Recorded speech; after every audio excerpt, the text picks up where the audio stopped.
una de las cosas más valiosas que tenemos es la vida, porque realmente es un regalo de nuestro Padre Celestial.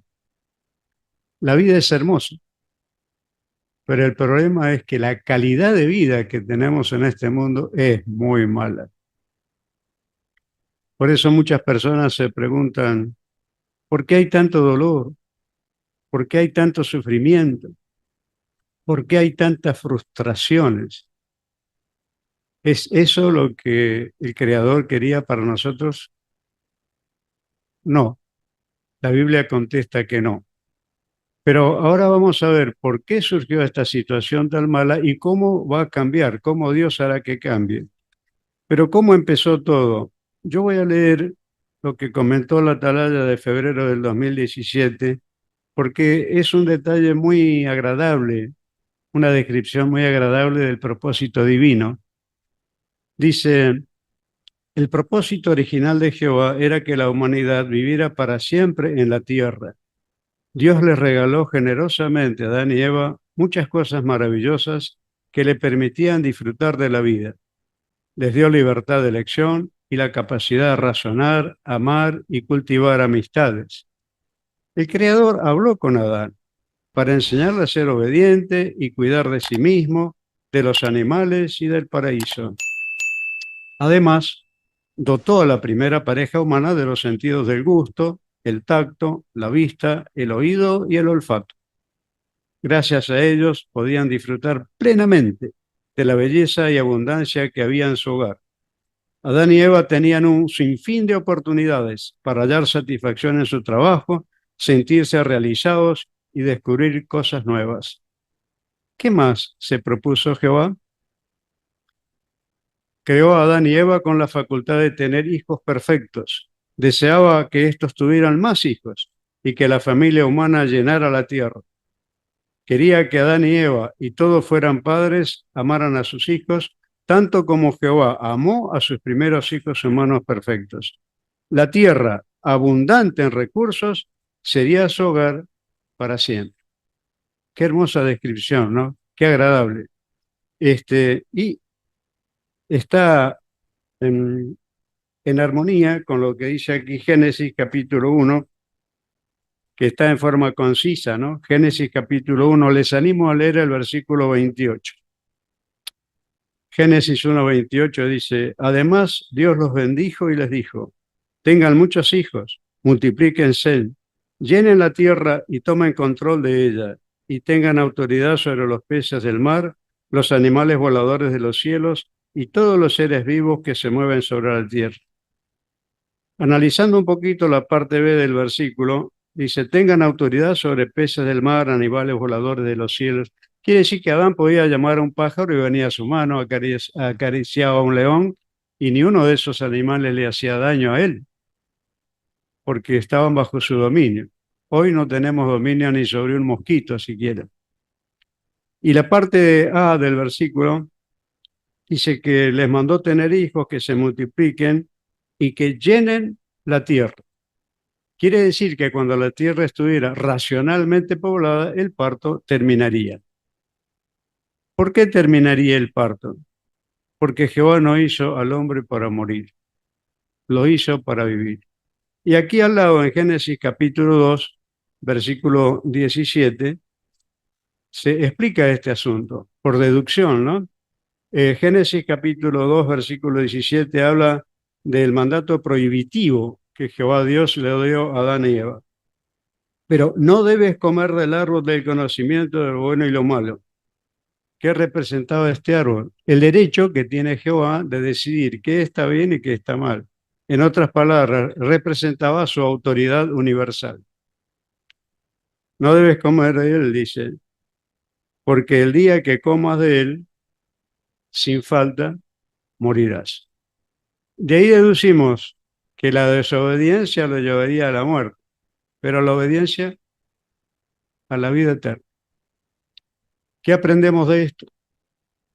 Que Jehová creó al hombre para vivir para siempre por obediencia en la tierra hecha un paraíso. Y si Adán y Eva estuvieran vivos ahora, la tierra sería un paraíso y no tendríamos estas condiciones por los cuales nos estamos quejando, ¿no? Pero lamentablemente ellos escogieron la desobediencia, pecaron. Y las escrituras dicen que el salario que el pecado paga es la muerte. La pregunta que muchos se hacen es, ¿qué pasa cuando morimos entonces? Para saber qué pasa cuando morimos, tenemos que saber qué somos, cómo estamos hechos. Por ejemplo, una mesa, ¿qué es? Una mesa es una tabla con unas patas. Las patas solas no son una mesa. La tabla sola no es una mesa. La mesa es el conjunto de estas, ¿no? El hombre es un alma, no es que tiene un alma. Cuando Jehová creó a Adán, dice la Biblia, creó un hombre, no un muñeco de barro, a un hombre. Porque el cuerpo humano no tiene los 100 elementos que tiene la tierra. Tiene si acaso 20 y algo, nada más. Por ejemplo, el cuerpo humano no tiene uranio, un ejemplo, pero sí tiene calcio, fósforo. Así que Jehová escogió la cantidad de elementos que nosotros tenemos que al hombre necesitaba y creó un hombre. Pero estaba ahí como una persona que acaba de sufrir un paro cardíaco. ¿Y ahora qué hizo Jehová? Sopló en sus narices aliento de vida, no un alma, aliento de vida. ¿Y qué es el aliento de vida? Es vida. Es un milagro de Jehová, no tiene fórmula química, nosotros no sabemos de eso. La vida es vida, porque es un don de Jehová. Ahora, cuando la vida, el soplo de vida de Jehová se juntó con el cuerpo humano, Adán empezó a vivir y se convirtió en un alma viviente. Por lo tanto, cuando muere el hombre, se desarma el alma, se produce el proceso inverso. Según podemos ver acá en Génesis capítulo 3, vamos a buscar esto, ¿sí? Génesis capítulo 3, versículo 19, está la sentencia que Jehová le dio a Adán por haber pecado. Génesis 3, 19. Con el sudor de tu frente comerás pan hasta que vuelvas al suelo, porque de él fuiste tomado, porque polvo eres y al polvo volverás. Y la vida, bueno, la vida queda con Jehová, ¿no? Por eso decimos muchas veces, fulano perdió la vida, dejó de vivir, murió, ¿cierto? Muchas personas creen que, o mejor dicho, creen en el alma inmortal, que cuando morimos hay algo adentro nuestro que se va al cielo o a distintas partes, ¿no? Pero según hemos analizado acá en la Biblia, eso no es posible por la manera en que fue creado el hombre. La pregunta es, ¿cómo se originó esa creencia? ¿Se acuerdan lo que el diablo le dijo a Eva? Eva sabía que no tenía que comer de ese fruto, ni tocarlo, ¿eh? Pero el diablo le dijo, porque si lo tocaban vamos a morir. Pero el diablo dijo, no van a morir. Y así la engañó a Eva, ¿no? Pero lo cierto es que Adán murió, Eva murió y seguía muriendo la gente. Entonces el diablo tuvo que inventar algo para sostener su mentira de que al morir no se muere. Y valiéndose de las supersticiones de los humanos imperfectos, el pensar incorrectamente, les insufló en la mente que al morir no se muere, que hay algo que después de la muerte sigue viviendo, ¿no? Esto echó raíces allá después en Babilonia, y cuando Jehová confundió los lenguajes en la Torre de Babel, esta creencia incorrecta con otras creencias se esparcieron en todo el mundo con algunas modificaciones. Y así llegó, o mejor dicho, fue de potencia mundial a potencia mundial hasta llegar a los griegos. Y la verdad que los griegos hicieron historia con su filosofía. Había un filósofo llamado Platón y este promovió la creencia del alma inmortal y la puso en un pedestal. Y en aquella época, creer como creían los griegos era algo distinguido, es algo muy importante, elegante de la sociedad, como los griegos dicen, los filósofos de ellos, ¿no? Y el catolicismo adoptó esta creencia. Nosotros respetamos las creencias de la gente, ¿no? Pero nos atenemos a lo que la Biblia dice, ¿no? Vez pasada conversaba con una señora que es católica y amiga, pero muy amable, muy libre para conversar, muy humilde también. Y estábamos hablando de la oración del credo católico, que empieza diciendo: creo en nuestro Señor Jesucristo, vivió bajo el poder de Poncio Pilato, fue crucificado, muerto y sepultado, y sigue, y al final dice: creo en la resurrección de la carne y en la vida perdurable. Amén. Y dice la señora: acá alguien introdujo algo que no estaba bien. Claro, ese asunto del alma inmortal es incongruente con la oración del credo católico. No tiene nada que ver eso con lo otro, ¿no?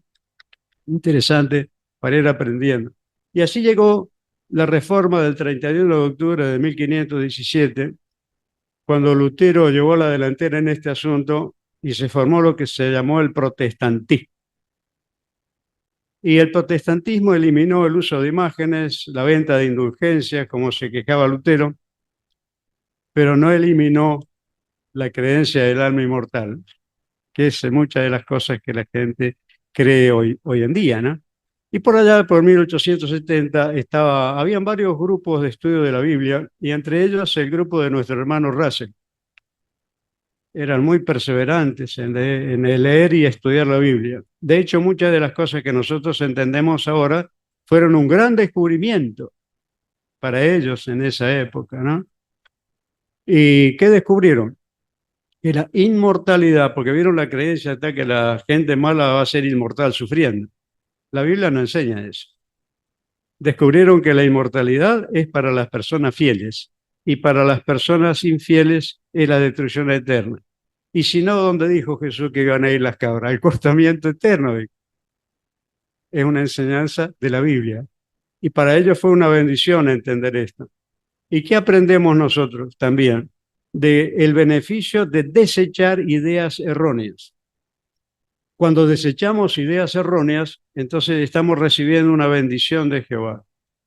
Y la Escritura dice que la bendición de Jehová es lo que enriquece, nos enriquece en sentido espiritual.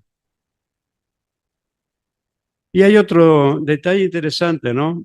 Y muy sobresaliente, que en vez del alma inmortal, de la enseñanza del alma inmortal, la Biblia enseña la resurrección, que es algo muy distinto, muy diferente. La doctrina del alma inmortal anula el sacrificio de Jesús. Veamos cómo. Si las personas que murieron antes de Jesús eran tan buenas y tuvieron que ir al cielo, ¿para qué vino Jesús entonces? Pero la Escritura dice claramente en Juan 3:16, que lo conocemos de memoria, y mucha gente acá lo conoce de memoria, que dice que tanto amó Dios al mundo que dio a su Hijo unigénito para que todo aquel que ejerce fe en Él no sea destruido, sino que alcance vida eterna. ¿Cuál es la manera de conseguir vida eterna? Entonces, de acuerdo al propósito de Jehová, que las personas ejerzan fe en el sacrificio de Jesús. Y las personas que murieron antes de Jesús no podían ejercer fe en ese sacrificio porque Jesús no había venido. Es muy sencillo, ¿no? Entonces, ¿dónde están estas personas? Están en el sepulcro, como enseguida vamos a ver. Vamos a tomar la Biblia, vamos a ir a Eclesiastés capítulo 9 y vamos a leer el versículo 5 primero. Eclesiastés capítulo 9, versículo 5. Porque los vivos saben que morirán, pero los muertos no saben nada en absoluto, ni reciben más recompensa, ya que todo recuerdo suyo ha caído en el olvido. Así que los muertos no saben nada en absoluto, no tienen conciencia de los asuntos, ¿no? Por eso cuando el hombre muere se desarma el alma muere. De ser un alma viva pasa a ser un alma muerta, ¿no? Y el versículo 10 agrega: todo lo que puedas hacer, hazlo con todas tus fuerzas, porque no hay actividad, ni planes, ni conocimiento, ni sabiduría en la tumba, al lugar a donde vas. Así que este es el asunto, ¿no? La verdadera enseñanza en la resurrección fortalece nuestra fe.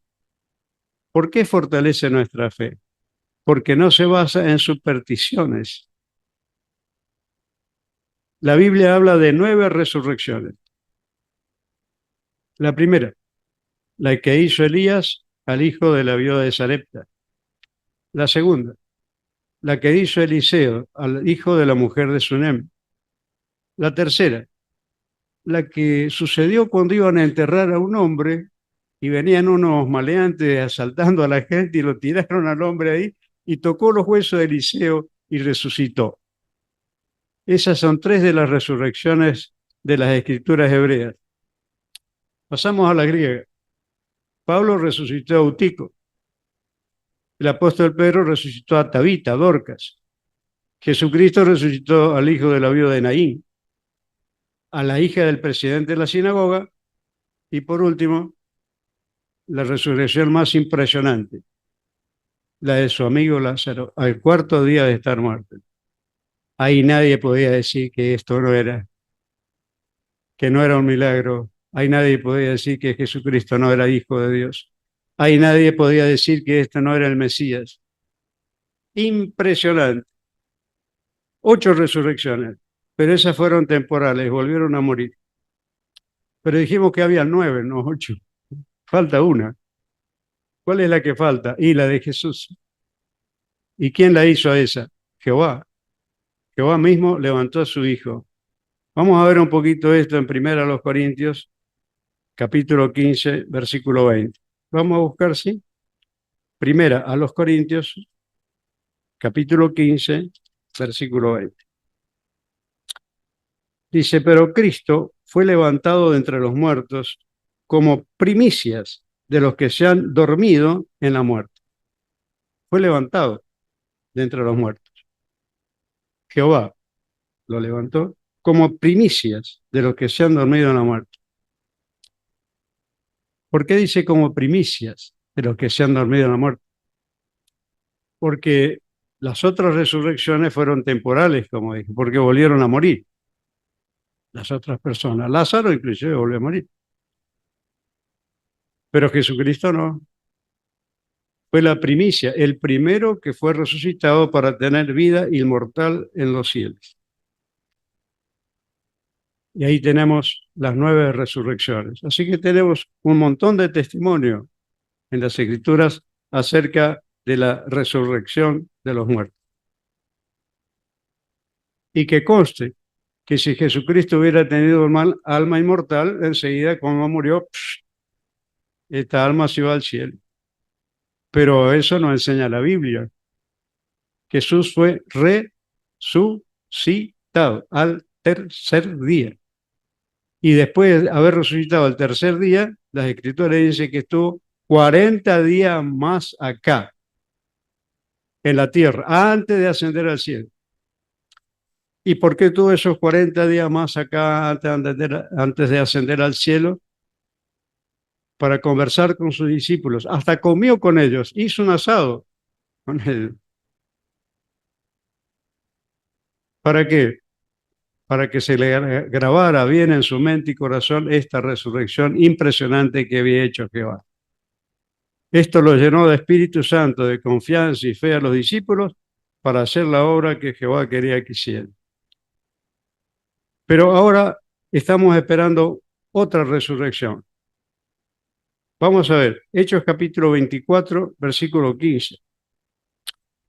Acá el apóstol Pablo no habla del alma inmortal, habla de una resurrección. Hechos 24, 15.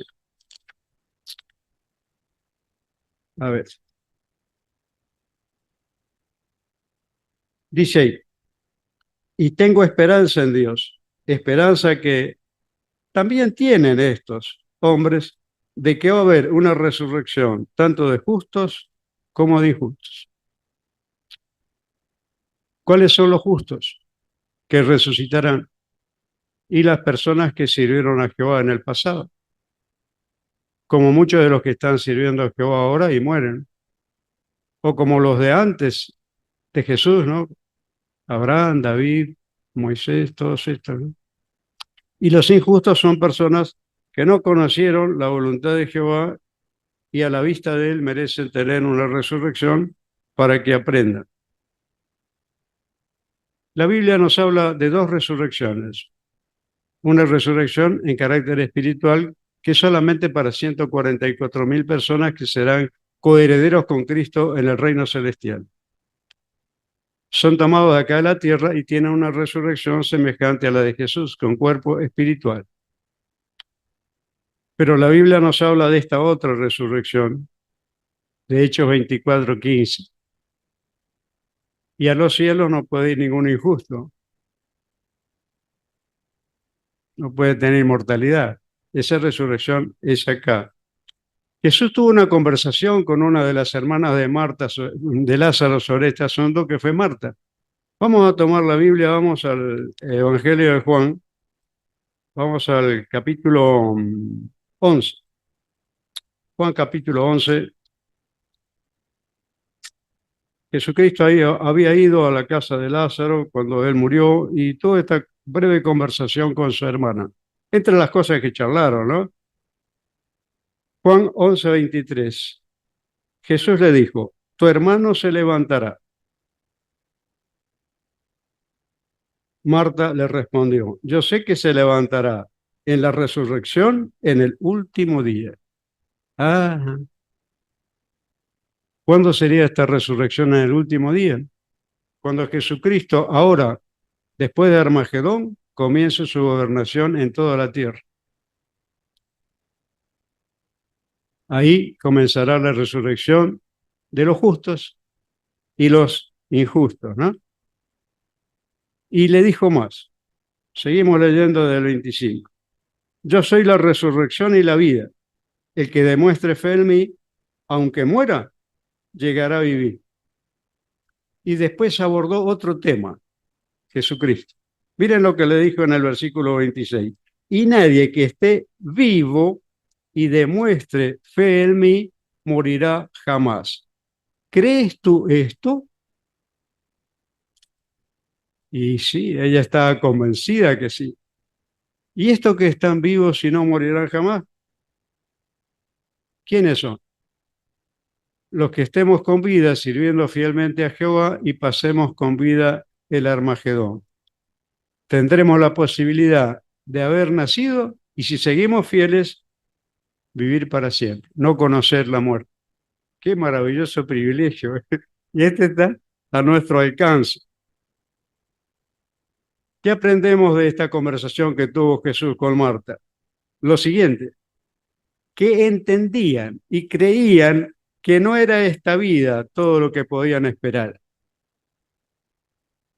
que esperaban una cosa mejor, una cosa diferente, ¿no? Qué hermosas son estas palabras, ¿no? Esta esperanza. Ahora, ¿qué pasará después de Armagedón? Resucitarán millones de personas y una gran puerta a la actividad espiritual se nos habrá abierto. Vamos a poder enseñar a mucha gente el propósito de Jehová Dios, al mismo tiempo que trabajamos para construir el paraíso mundial. Pero hay un pero. Hay otra obra que hay que terminar ahora. Y Jesucristo habló de esa obra. Nosotros lo conocemos de memoria, lo que dice Mateo 24:14, ¿no? Que las buenas noticias del reino serían predicadas en toda la tierra habitada para testimonio a todas las naciones, y entonces vendría el fin. No las guerras, los terremotos, sino esta profecía es la que su cumplimiento cabal marcaría el comienzo del fin. Entonces, ¿qué tenemos que hacer? Y participar de lleno en esta hora de predicación, avisándole a la gente que vendrá un mundo donde ya no habrá más guerras, donde ya no habrá más enfermedades, donde ya no habrá más muerte, ni dolor, ni clamor, que todas estas cosas que estamos sufriendo habrán pasado para siempre. Y cuando comience este nuevo mundo, nuestro Señor Jesucristo, como el Rey de Reyes, comenzará esta resurrección de la cual hablábamos hace un momento atrás, ¿no? Y disfrutaremos de la vida que realmente es vida. Entonces ahora, ¿qué tenemos que tener en mente?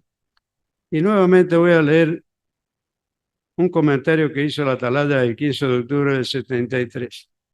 Miren qué importante lo que dijo.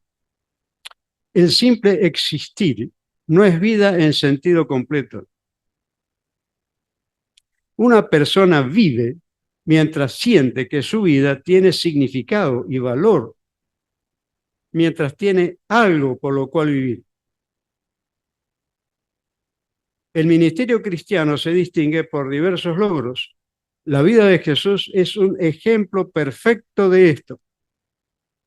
Su vida tuvo significado y los que han optado por seguir en los pasos de Jesús igualmente han hallado que es remunerador el hacer la voluntad de Dios. El simple existir no es vida en sentido completo.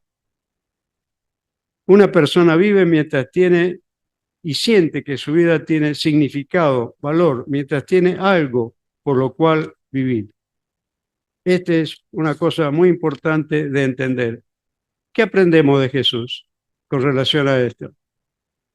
La meta de él no era de cuestiones materialistas.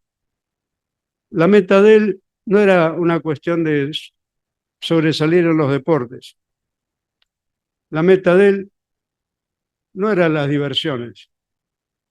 La meta de él no era tener asociación con gente del mundo. Sí ayudarle espiritualmente. Es más, fue abnegado y nos dejó un gran ejemplo, porque él se negó a sí mismo lo que tenía por derecho para dar a los demás. ¿Cómo es esto? Porque muchas veces estaba descansando y vinieron personas interesadas para escucharle y él no dijo, estoy descansando, vengan más tarde. Él fue abnegado, dejó de descansar para atender a la gente en sentido espiritual. ¿Por qué? Porque esa era la meta de su vida. Este es el punto interesante, ¿no? Miren, hermanos, muchos científicos han hecho la configuración del mundo actual, como Fleming, Lavoisier, Einstein, Pasteur, pero todos estos científicos que saben mucho, pero comparados al lado de nuestro Señor Jesucristo, que fue el obrero maestro de la creación, que sabe todos los secretos de la física, la química y todo lo demás que se pueda entender del universo. Lo sabe así Jesucristo. Estos científicos al lado de Jesucristo son menos que niñitos de jardín de infantes, tratando de adivinar cosas. Sin embargo, nuestro Señor Jesucristo, con todo ese conocimiento científico, no vino acá a sobresalir por este asunto. Jesucristo no vino a enseñar química, física, matemáticas avanzadas o fusión nuclear. Jesucristo vino con un propósito en su vida y en obediencia a su Padre dedicó su vida a predicar y a enseñar las buenas nuevas del reino, que incluyen la resurrección de los muertos. Hacemos muy bien en seguir su ejemplo.